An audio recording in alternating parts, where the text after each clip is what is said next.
Ja, hallo zusammen. Schön, dass Sie mir wieder folgen.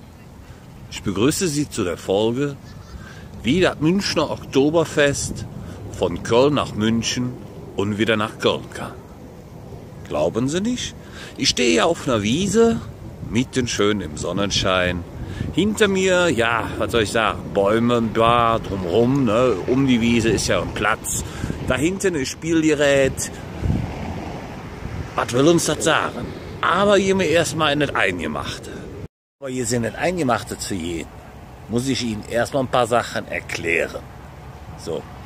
Und wie das bei Geschichte ist, fängt man mit Sachen an, die sind schon ziemlich alt. Manchmal findet man sie heutzutage auch noch. Und das, was ich suche, fängt bei einem Grienkopf an. Weil ein Grienkopf hat was mit Bier zu tun, ob Sie glauben oder nicht.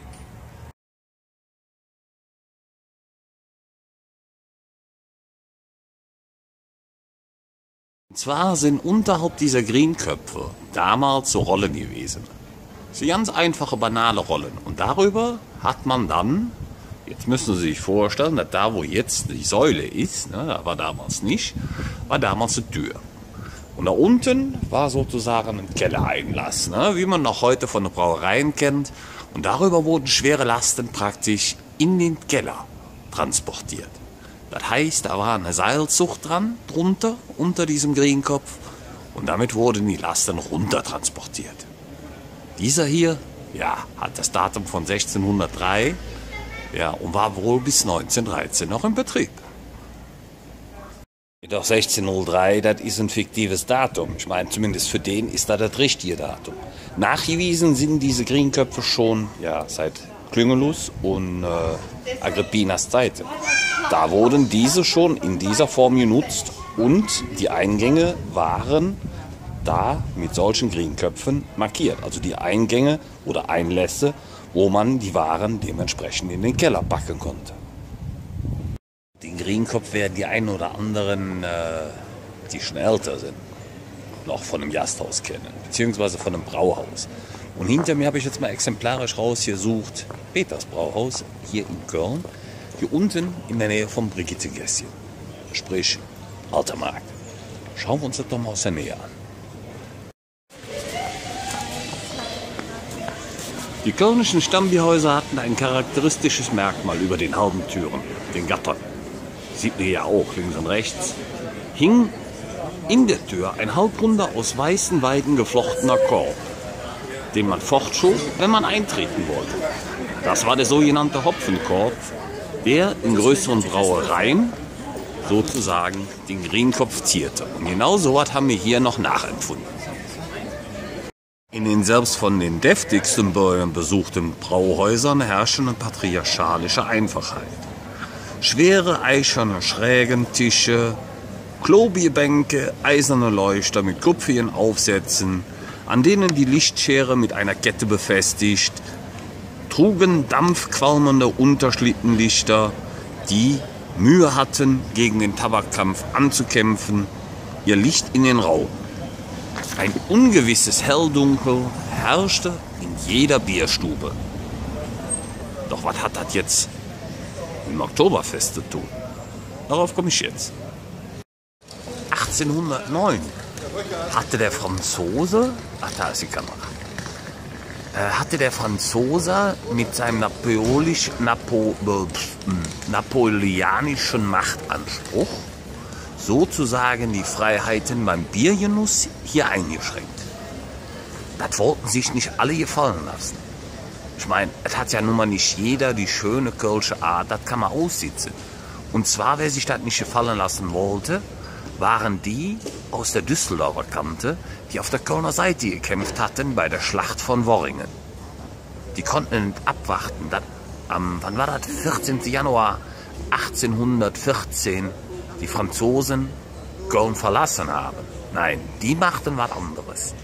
Die machten sich auf den Weg gen Süden. Immer den Rhein entlang. Ganz tief runter, bis sie dann irgendwann, also ich meine, die mussten immer weiter, weil die wollten irgendwo eine haben, ne? Bis sie dann irgendwo an so ein kleines Bauerndorf mit dem Namen München ankamen, ne? Ja, München. Kennt jeder heute, ne? damals noch nicht. Aber waren die wahrscheinlich ähnlich stur wie ja, die Köpfe da aus dem Norden. Und die Köpfe aus dem Norden, die haben sich da einfach sozusagen hingehockt und haben gesagt, ich will nicht mehr. Ich gehe nicht mehr weiter hier. Weil die so stur waren und sich da einfach hingesetzt haben auf einer Wiese, sind die Bayern, die damaligen Bayern, also die sind daran fast verzweifelt, was ich nachvollziehen kann. Tun wir Kölner ja heutzutage auch noch, wenn wir an die Kollegen da aus dem Norden denken. Ne?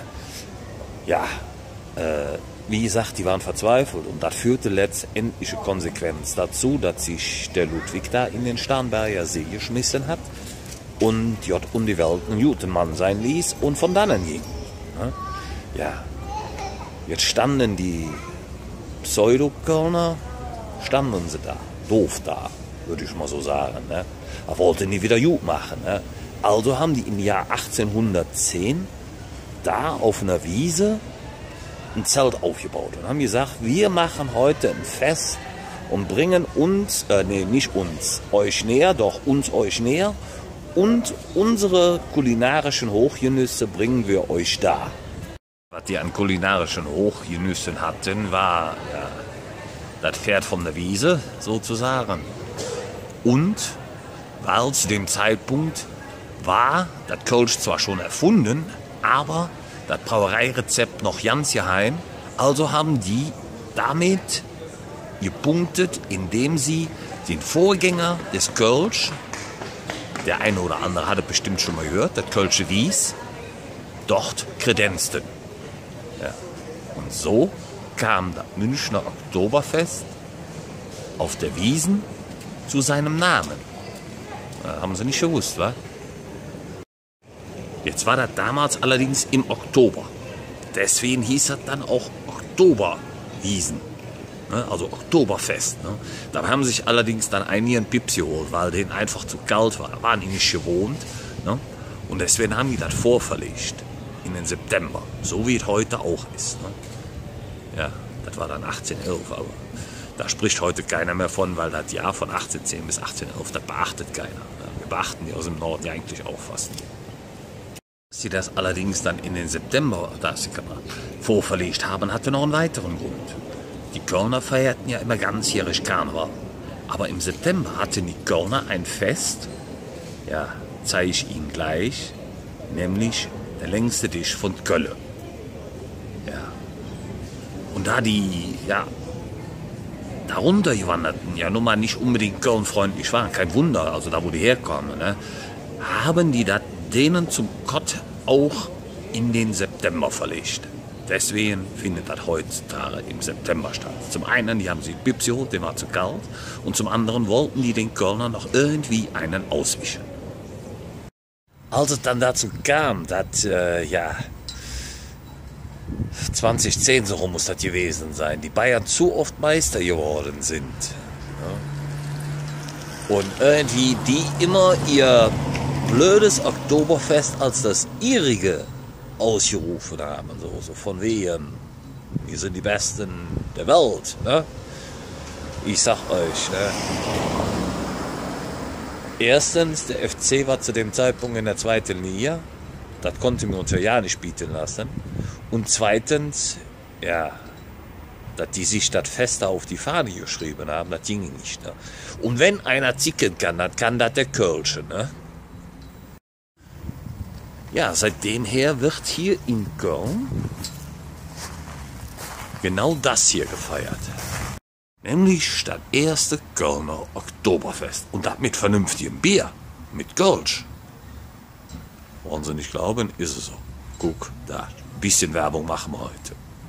Und das, was mir Kölner dabei an Zelten aufbietet, das ist größer als die ganze Wiesen. Hier, gucken Sie sich das mal an. Ist das nicht ein Wahnsinn? Wenn hier nicht immer die Autos vorbeifahren würden, aber ich spreche nicht immer ab. So, ja, aber wir Kölner haben noch einen draufgesetzt, das glauben Sie ja nicht, ne? Wir haben richtig noch einen draufgesetzt. So, jetzt bleiben wir bei der Werbung, ne?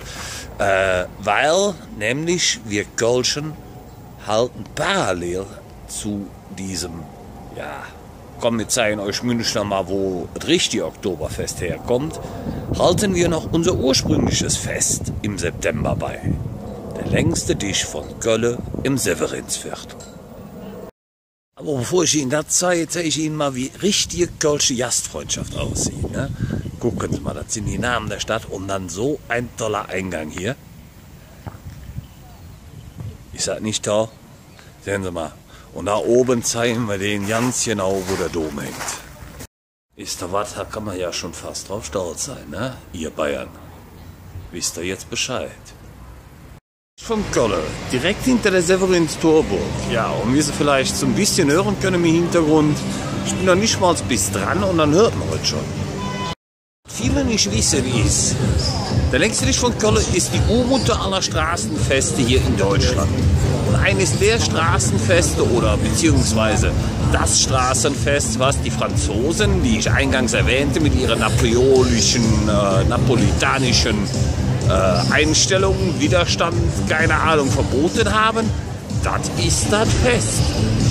Und jetzt fasse ich gleich mal zusammen, aber erst gucken wir uns das nochmal an.